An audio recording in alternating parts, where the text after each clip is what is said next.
película favorita, mi invitada, doña Marta Araujo. La espero. ¿Cómo no? Pero no me diga la película favorita todavía. Todavía. ¿No? No. No el domingo, el miércoles. El miércoles. No los domingos por la tarde. Conversando. Y yo también les voy a pedir que no se lo pierdan.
Buenas noches, amigos, y bienvenidos a mi película favorita.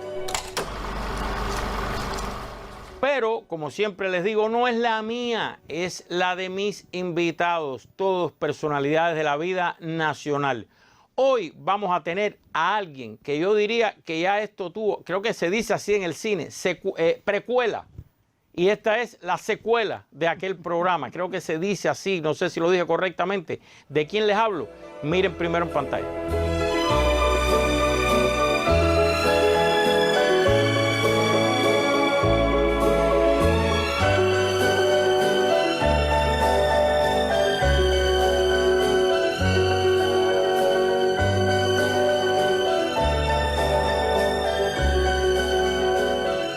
Efectivamente.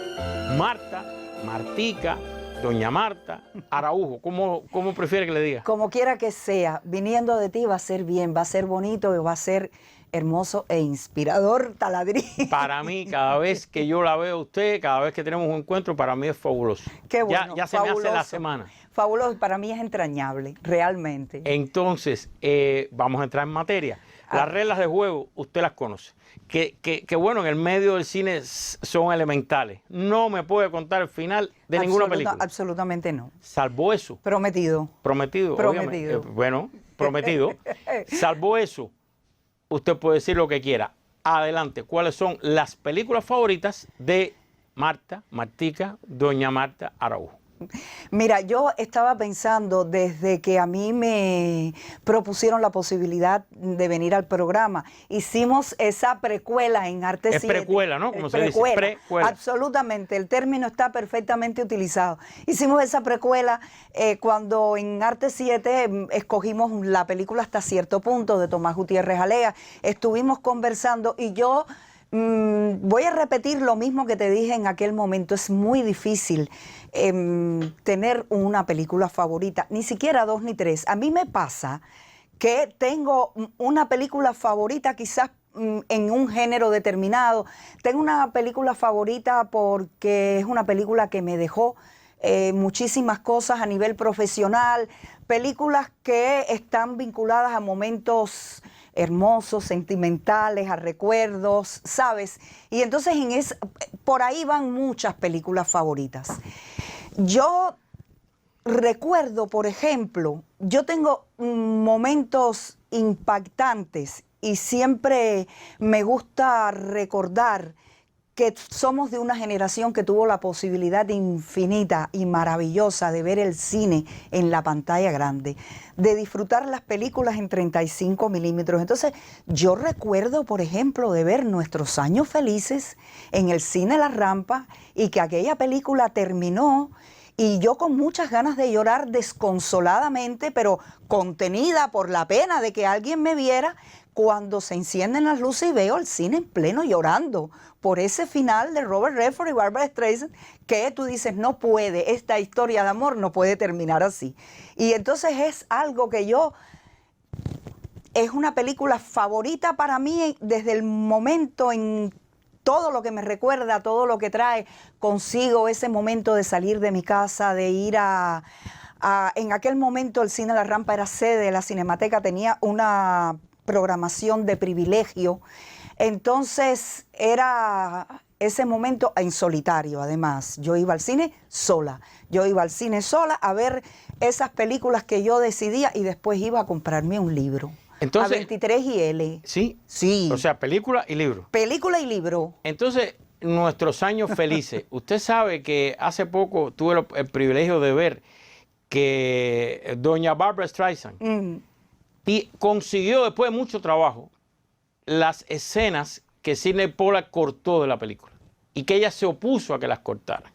Una de ellas es que James Woods es quien delata en la comisión y eso lo quitan, lo cortan. Ella se opuso a que cortaran, que el personaje James Woods, que era el colega de ella en la Juventud Comunista, fuera el delator. Es que después. es terrible, ¿sabes? Y entonces ella tiene guardada, logró esos descartes, guardar las escenas. Las escenas. Eso a lo mejor alguna vez, pero de la misma manera que estoy pensando en nuestros años felices, estoy pensando, fíjate, el cine Yara, durante años, estoy segura que a muchos de los espectadores les ocurriría lo mismo. El cine Yara es uno de esos cines donde uno pasa, y no necesariamente iba al cine, pero pasabas, tenías calor, salías de Copelia y decías, me voy a sentar a ver una película. Yo estoy acordándome de ese momento que para mí me marcó un antes y un después en la percepción del cine, sin estar para nada vinculada a la actividad cinematográfica profesional. Fue algo, yo venía de la universidad, me había bajado en la Ruta 22, venía de la escuela, y dije, pues voy a entrar al cine. Había una película que se llamaba El Inocente. El Inocente de Visconti. El Inocente de Visconti, claro. El Inocente de Visconti. Y yo entré con toda la ignorancia absoluta al cine. Esperé a que empezara la tanda, porque eso sí me contrariaba mucho el hecho de coger una película empezada. Yo esperé a que empezara mi tanda y yo recuerdo todos los procesos, incluidos los estados de ánimo, el descubrimiento, la fascinación que yo viví viendo El Inocente de Visconti, y yo tendría alrededor de 18, 19 años cuando esa película se puso a pantalla completa en el cine Yara. Y fue el acceso a un universo fabuloso que después me llevó al conocimiento de Visconti y me llevó a la obra de Luchino Visconti, donde entonces cuando tú me preguntas por películas preferidas, inevitablemente tengo que decirte prácticamente toda la filmografía de Visconti. Todo lo de Visconti. Porque entonces pienso en el Inocente, pero pienso en El Gato Pardo, pienso en La Caída de los Dioses. Mira, eso fue otra película que fue una absoluta revelación. Y yo agradezco públicamente, no sé, nadie de los, creo que de las personas que tuvieron que ver con eso, va a estar escuchando esto, pero nosotros tuvimos el privilegio de ver una muestra de copias restauradas por la Cineteca de Roma de todo el cine de Visconti en 35 milímetros. ¿Sí? Desde la primera película que hizo Visconti hasta Ludwig, que fue lo último que filmó para el cine en primera y segunda parte. Que no te pedí que me pusieras Ludwig porque me ibas a matar. Y probablemente los espectadores yo soy incapaz también. De matarla. Yo soy incapaz, yo soy incapaz de matarla. Pero está todo este cine de Visconti que realmente... Pero usted descubrió a Visconti aquella vez en el Yara, bajándose de la Ruta 22 y viendo El Inocente. ¿Lo descubrió ahí? Descubrí que yo adoraba ese tipo de cine. A Visconti lo descubrí después. Fíjate que te digo, yo no sabía quién era Visconti cuando tenía 18 años. Y fue esa inquietud de decir, a ver, esto que yo recuerdo las escenas del Inocente y yo quiero ser uno de esos personajes y no precisamente el de la protagonista. A lo mejor quiero ser Teresa. Fue una fascinación absoluta por ese tipo de cine y después supe que entre mis preferencias cinematográficas, una buena parte de ellas estaban relacionadas con obras literarias adaptadas para el cine. Y muchas bien, tú sabes que siempre está esa divisa de que el cine pues nunca supera la literatura, pero hay adaptaciones cinematográficas muy felices. ¿Usted qué cree de eso? Porque usted introdujo un tema que es debate. Hay quien dice, ninguna película es mejor que leerse el libro. Hay quien dice, la versión cinematográfica superó el cuento o la novela que lo inspiró. ¿Qué usted cree? A ver, yo no me gusta ser rotunda en ese tipo de afirmación. Yo creo que, fíjate, en mi experiencia personal tiene mucho que ver, o muchas veces tiene que ver a qué asistí primero, si a la lectura del libro o a ver la película. Pero yo estoy pensando en una película como El Padrino, en la que tú dices, es verdad, yo leí primero a Mario Puzo en El Padrino, además fue una publicación que se hizo en Cuba, o sea, yo leí El Padrino y cuando vi la película, y entonces ver todo el lenguaje del cine convertido en obra maestra, y yo no soy quien para decirte que es mejor que el libro, pero ahí tienes un ejemplo. Voy a aprovechar que usted es toda una dama del mundo del cine. Usted sabe que en el caso del Padrino, que es una de las más mencionadas aquí, se hizo después una reedición en orden cronológico de las tres partes. Yo no la he visto. Yo la vi. Yo no la he visto. ¿Qué usted cree de eso? Yo como no la he visto, me quedo porque es que para mí es perfecto. Es perfecto. Yo tengo como una propensión, y lo digo con orgullo. Yo todos los años las veo. ¿Las tres? Las tres. Hay siempre esa voz popular e incluso más especializada que desdeña un poco la tercera parte. No. La tercera parte es una gran película también y cierra esta saga. Yo sí tuve la oportunidad de acceder a ciertas conversaciones, fue fuera de Cuba, que se hicieron para una cuarta parte. Y tuve también la oportunidad de la negativa, de escucharla, de saber, de la negativa rotunda de Coppola a que no, que eso era ya, eso no había que tocarlo. Eso no había que tocarlo. Es que estaba el caso de Andy García, que fue la figura, el actor que más pujó, porque una cuarta parte del Padrino, fíjate tú, significaría su gran protagonismo en la saga. O sea, a él le tocaba ser el padrino. Con lo cual fue este actor el que empujó muchísimo para que esto ocurriera y se encontró con una pared tremenda, con una negativa rotunda de Coppola. Que no. Que no quería. Que no. Eso, usted sabe que ahora me recordó algo que cuando Sidney Pollack, ya que habló de nuestros años felices, hizo Habana. A mí no se me olvida el estreno que hizo aquí en un festival de cine en el Carlos Marx. Claro. Y yo no sé, pero él salió al escenario y dijo, nada más que a alguien como a mí se me ocurre venir a estrenar una película que se llama Habana en La Habana. La Habana. Perdónenme. Digo eso, Sidney Pollack, no se me olvida. Pero entonces, volviendo a tu pregunta y al objetivo del programa. Las películas favoritas de Marta Araújo. Las películas favoritas. Mira, te estoy diciendo, estoy hablando de las películas pero usted me dijo que ve todos los años las tres partes. Sí. Y está ¿En algún momento del año o indistintamente? No, en algún momento en el que yo por alguna razón pienso en la cara de Al Pacino.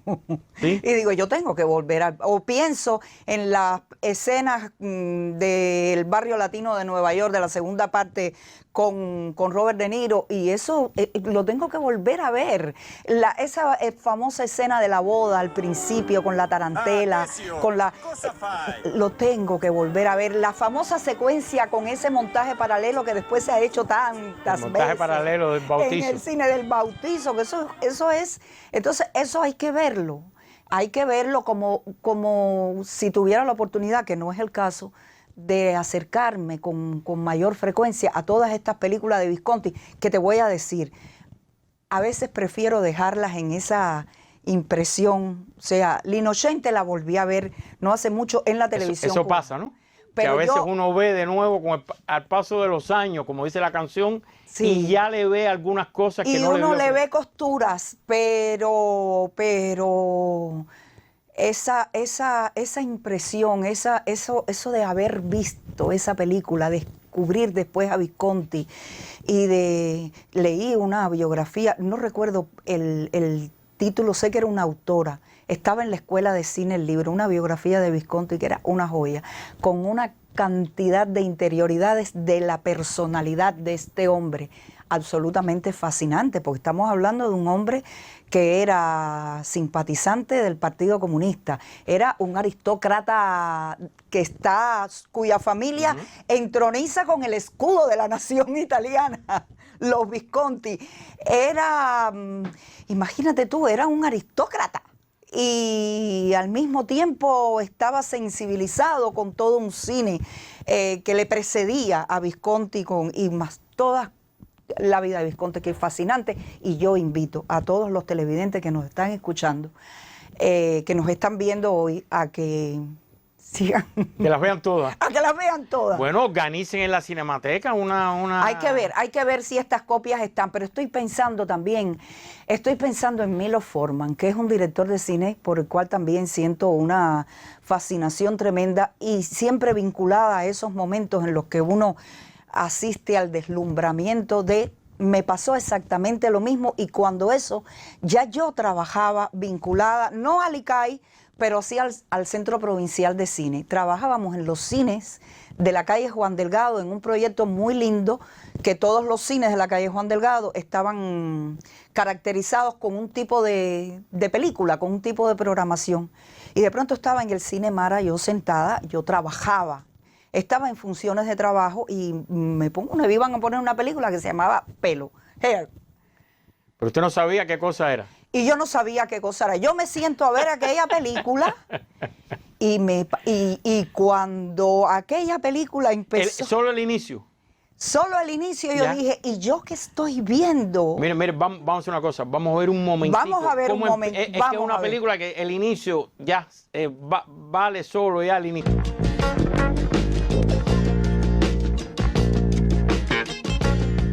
Any person who alters, forges, knowingly destroys, knowingly mutilates, or in any manner changes this certificate may be fined not to exceed $10,000 or imprisoned for not more than 5 years, or both.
Abounding.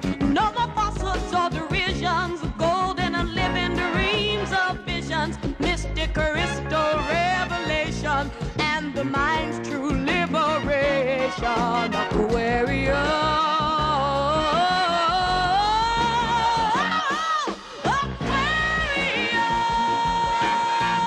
Volvió a vivir el inicio. Volví a ver Entonces ese... usted no sabía... Yo no lo sabía, Taladrín, yo no sabía. Yo, de hecho, tenía referencias importantes de la obra de Milo Forman y había visto películas de la etapa en Checoslovaquia de Milo Forman. Para ese tiempo ya yo había visto Alguien voló sobre el nido del cuco, otra película de esa que, por favor, y de pronto yo estoy sentada en el cine y veo, yo tengo mis reparos o tenía mis reparos con el cine musical, con el género musical, porque no te puedo decir por qué, pero hay algo que no terminaba de... No la emocionaba. Ese día me reconcilié absolutamente y dije, ¿cómo yo me quito el sombrero ante este hombre, ante este director y ante esta película con una... Mira, no, con un final. Todo el mundo tiene que ver Her y ver el final de esa película. Cuento. No lo cuento. Es un musical insertado en esa explosión del Free Peace and Love, en momentos de la contracultura, de la juventud, en los años 60, la guerra de Vietnam y todo lo que... Todo lo demás que ocurre en ese musical. Tuve la suerte de conocer a Treat Williams aquí en La Habana. Acaba de fallecer en un accidente. Pues no lo sabía. Acaba de fallecer en un accidente de moto, Treat Williams. Estaba haciendo la misión con Robert De Niro y vinieron aquí a un festival de cine, Treat Williams y Robert De Niro, y éramos muy jovencitos, taladrillos, estábamos en la Lenin. y mira tú, entonces ahí tienes otra película preferida que aquello a mí me... la sugestión que me produjo esa película. Yo no conocía ese proyecto que usted acaba de mencionar. Qué bonito. Distintos cines con temática. Qué bonito, ¿eh? Era muy bonito porque estaba el cine, antiguo Cine Alameda. No, perdón. En aquel momento se le llamaba la Edad de Oro, el Cine Santa Catalina, la Edad de Oro, que todo era programación infantil, con actividades extracinematográficas para los niños. Entonces estaba el Cine Mara con una programación más variada, pero estaba el Cine Los Ángeles, que exhibía cine bélico, fíjate. Y nosotros estrenamos ahí, hicimos como una premiere de Caravana, con Rogelio París y todos los actores de la película Caravana, que vinieron prácticamente a estrenar y a hacer una de las tantas premier que se hizo en La Habana. Y eso ocurría en los cines de Juan Delgado. ¿Cuánto extraña usted la sala de cine? Mucho, todos los días, yo siempre hice un ejercicio de complicidad con ese momento en el que yo decidí, además económicamente era una maravilla, porque de verdad, yo...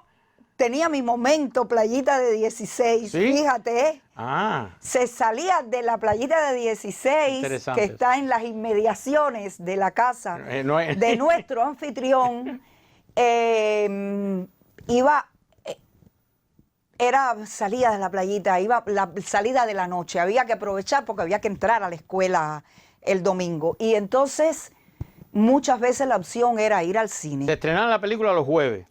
Uno salía de la beca y entonces el sábado por la tarde se trataba de ir al cine. La Lenin entera. Para por la noche ir a la fiesta, ¿no? Para por la noche ir a la fiesta. Y entonces así, y yo recuerdo especialmente y con mucho agrado esta programación de cine de arte y ensayo, como se le llamaba, programación de Cinemateca en el Cine La Rampa. A mí me quedaba muy cerca de la casa donde vivía, con lo cual yo tenía ese momento, te digo, de complicidad y de liberación. Yo me voy sola a mi cine a ver una película. Y si era por la tarde, si era el domingo, mediodía, antes de irme para la escuela, ya te digo, muchas veces eso iba acompañado de un almuerzo también, muy sola y muy tranquila, para entonces empezar a digerir todo lo que yo había visto y conseguir esa fascinación que yo conseguía, por ejemplo, cuando leía. Si he leído mucho, leía mucho. Es mi carrera, es mi profesión, soy profesora de literatura, estuve, y entonces ese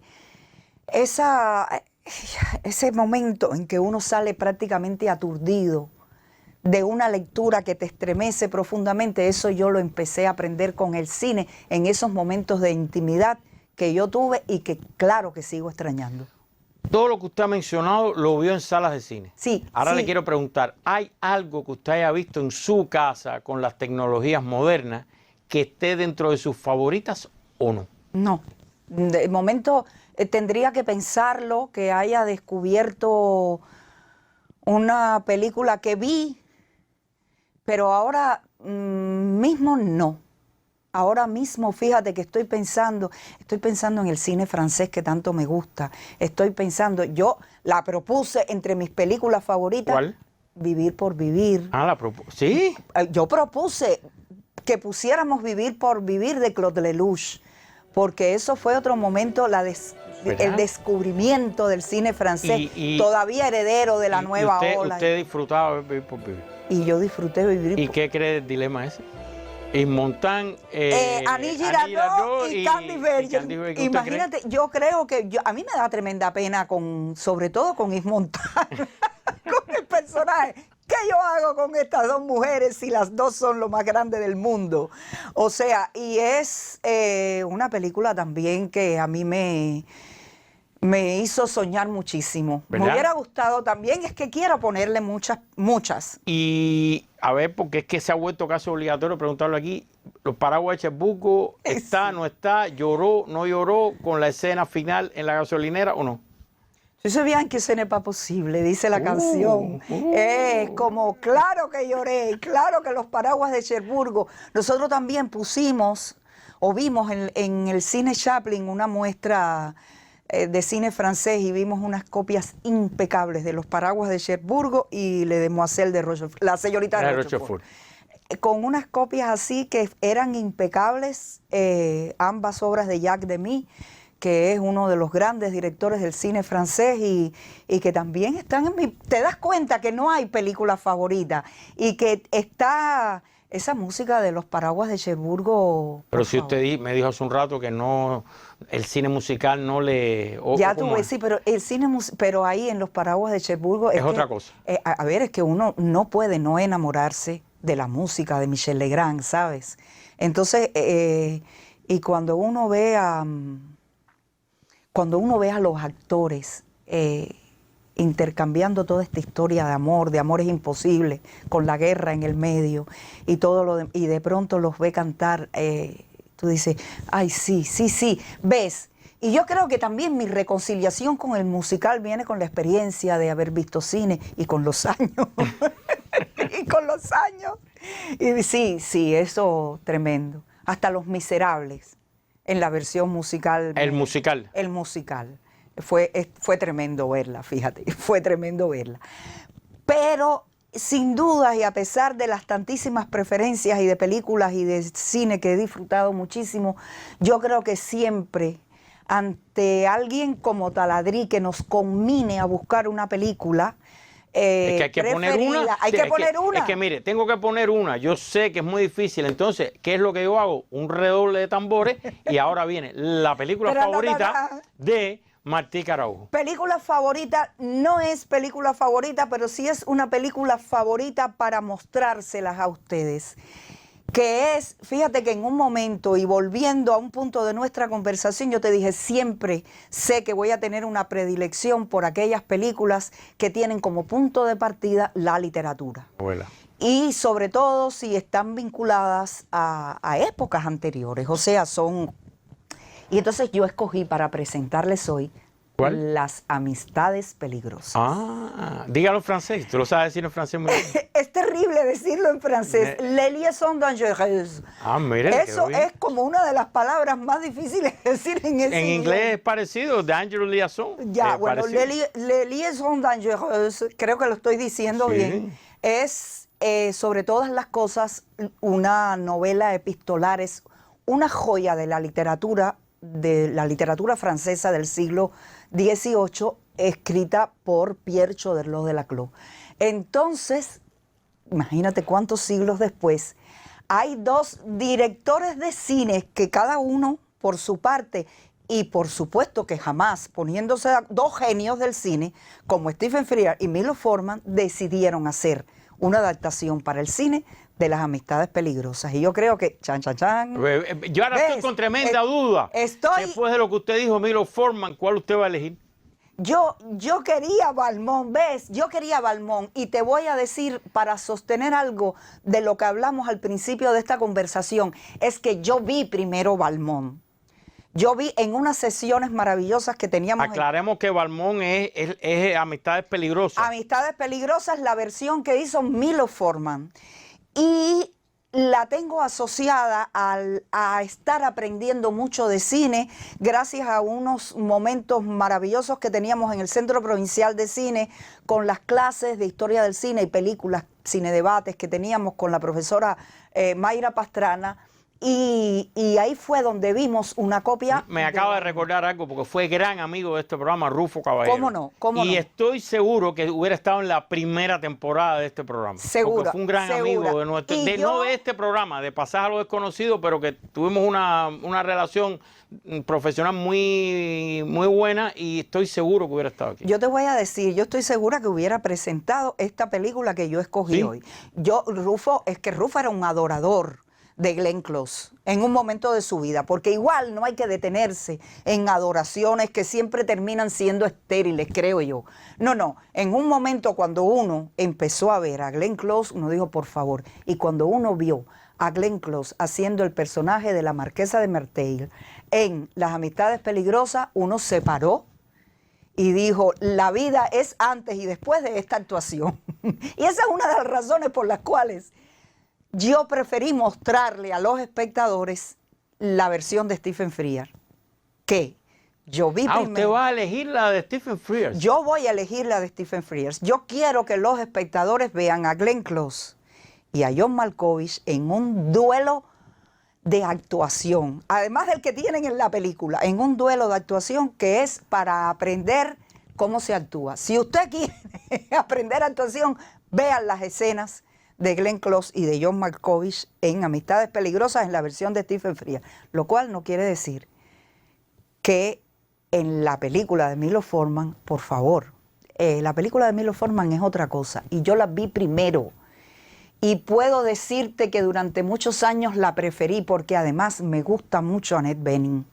Entonces Annette Bening es la que hace el personaje de la Marquise de Merteuil en la versión de Milos Forman. Y es otra cosa, por suerte, ¿sabes? Porque pretender ser Glenn Close es imposible, pero Annette Bening es una gran actriz, una actriz con tremendísima fuerza. Y está Colin Firth haciendo de Valmont. Y yo creo que si hoy, y no quisiera hablar de eso públicamente, pero ya empecé, si yo tuviera que concederle un pequeño talón de Aquiles, fíjate, a la versión de Milos Forman, que adoro, es justamente Colin Firth, que es un gran actor, pero que cuando uno ve a John Malkovich haciendo de Valmont, entonces... y yo pienso que la versión de Stephen Frears, que es la que vamos a ver hoy, en Las Amistades Peligrosas, uno de los aciertos, de los tantísimos aciertos que tiene como película, es el casting que tiene. En 3 personajes principalísimos en la película, en el triángulo esencial de personajes, dramatúrgicamente hablando, que es Valmont, la Marquesa de Merteuil, y el personaje que interpreta Michelle Pfeiffer, que entonces como termina de ser la guinda del helado en esta tríada. Entonces, escoge usted esta versión. Sí, Taladrí, yo sé que tú me quieres convencer yo no he que dicho nada. pongamos Valmont, pero yo dejo abierta la posibilidad. Yo dejo abierta la posibilidad de venir a presentar Valmont. ¿Por qué no? ¿Por qué no? ¿Cómo es? ¿Por cuapa? Mira, lo dijimos a la vez. ¿Por qué no? ¿Por qué no poner Valmont después de haber visto? No sería justo para Milos Forman, y a ti te gusta Milos Forman y a mí también. Te voy a decir por qué.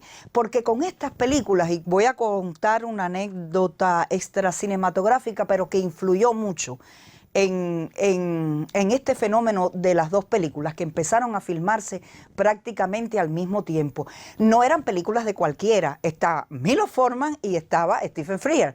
O sea, la prensa cinematográfica enseguida empezó a reseñar la filmación de estas películas y porque Milos Forman, y entonces, y a crear expectativas y cuál va a ser mejor, y entonces Annette Bening, y entonces Glenn Close, y en el momento se estableció una competencia, yo creo que desleal, a ver cuál película terminaba y cuál película se exhibía primero. Y se exhibe primero Las Amistades Peligrosas de Stephen Frears. El propio Milos Forman declaró que que estuvo al borde de la depresión, porque realmente su acercamiento a esta novela de Choderlos de Laclos no tuvo ni un cuarto de la recepción que él esperaba. ¿Dónde la vio usted? Mira, Valmont la vi en el televisor, Valmont la vi en una salita del Centro Provincial de Cine, y ya tú ves, porque Las Amistades Peligrosas, la de Stephen Frears, la vi en el cine, a toda pantalla, en 35 milímetros, aquello era una cosa tremenda. Después la he visto muchas veces, una secuencia que le quiero recomendar estoy hablando de secuencias recomendadas. No cuente el final. No, señor, estoy pidiéndole a los espectadores que sigan la pista de esta tríada, pero sobre todo de este mundo de intrigas, de desafíos, de juegos de seducción establecidos por la Marquesa de Merteuil y por Valmont en este escenario palaciego, dieciochesco, tremendo, heredero de toda la filosofía, yo creo que del Marqués de Sade, de la filosofía del Le Boudoir, fíjate tú. Y ese era como una especie de deporte que tenían, ¿no? A ver quién era capaz de seducir, donde era ganador aquel que fuera capaz de hacer la herida sentimental más grande, tuviera esto las consecuencias que tuviera. Y yo creo que en este mundo desalmado, en este ambiente cortesano del siglo XVIII, donde estas personas son como dos guerreros que se ponen sus trajes y que salen al campo de batalla a ver cuál de los dos ganas en una apuesta hecha, en una apuesta donde ahí va la vida y el futuro de uno de los personajes que ellos no les importa dañar, y no digo nada más. Y no cuente nada. Y no digo nada más. No cuente nada porque es parte del encanto del guión de la película y de la novela. Vean a John Malkovich haciendo al malvado. Ahora sí. El malvado, el malvado Valmont. Y vean a Glenn Close quitándose la máscara, quitándose el maquillaje del personaje que ella tenía que ser. Entonces, no digo más. No diga más porque con Martica, doña Marta Araujo, hay para otros programas. A lo mejor hacemos algo, ¿quién sabe? ¿Quién sabe? Si hacemos secuela sería si hacemos uno después de este. Sí, sería segunda temporada, Precuela, tercera temporada. Y una secuela, ¿no? Sería así, que es lo que está de moda ahora. Sí. Ok, tendríamos una segunda temporada, Taladriz. Sí, yo sé que se le quedó... Serie Taladriz, a mí se me quedaron tantas cosas se le quedó por decir. Más de la mitad de lo que tenía por decir. Tantas cosas por decir, pero ahí está, para cerrar, creo yo, con broche de oro, una película, tanto la versión de Milo, que por supuesto no pueden alcanzar todo lo que es esta novela epistolar de Choderlos de Laclos, pero sí son unas versiones cinematográficas absolutamente dignas de una joya literaria como esa, a partir no solamente de las actuaciones, sino desde el lenguaje cinematográfico, todo lo que se logra a nivel de reconstrucción de época, a nivel de diseño, de producción. Ya, con lo que ha dicho, la gente tiene tantas ganas de ver la película. El que no la ha visto y el que la vio y quiere ahora verla con la óptica de lo que usted dijo. Aprender seducción con las amistades peligrosas. Le quedó muy bien eso, aprender seducción. Eso le quedó muy bien. Sí. A ver, infinitas gracias. No sé cómo agradecerle. A ti, infinitas gracias porque... a usted, todo el tiempo, todo el tiempo. Tener la posibilidad de conversar con esa libertad, se la debo especialmente a usted, querido amigo Taladriz. A usted le debemos más.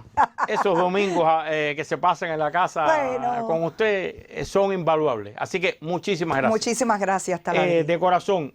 No queda más nada por decir después que doña Marta Araujo haya presentado la película. Solo les digo, disfrútenla y nos vemos aquí en mi película favorita los miércoles después de la telenovela.